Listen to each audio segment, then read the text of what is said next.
Well, we have a great story for you tonight, and I'm going to introduce it to you, and I hope that you like this story.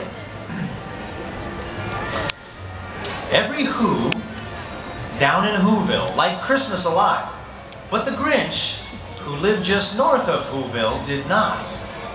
The Grinch hated Christmas, the whole Christmas season. Now please don't ask why, no one quite knows the reason. It could be his head wasn't screwed on quite right. It could be, perhaps, that his shoes were too tight. But I think that the most likely reason of all may have been that his heart was 2 sizes too small. For he knew every Who down in Whoville beneath was busy now hanging a mistletoe wreath. "And they're hanging their stockings," he snarled with a sneer. "Tomorrow is Christmas, it's practically here." Then he growled with his Grinch fingers, nervously drumming, "I must find a way to keep Christmas from coming." Then he got an idea, an awful idea.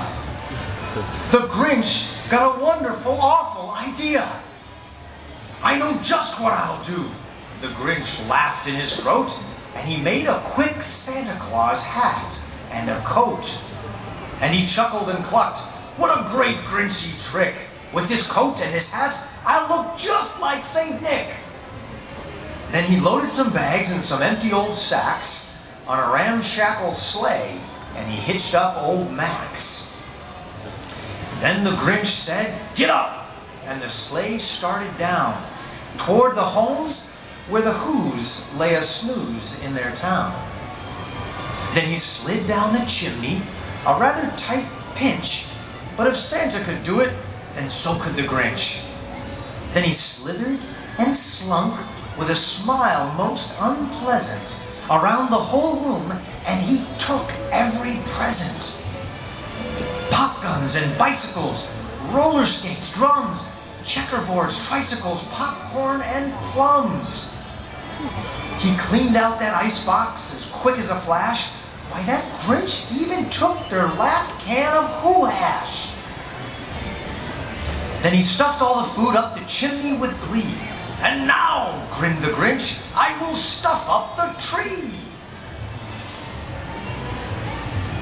Then he did the same thing to the other Who's houses, leaving crumbs much too small for the other Who's mouses.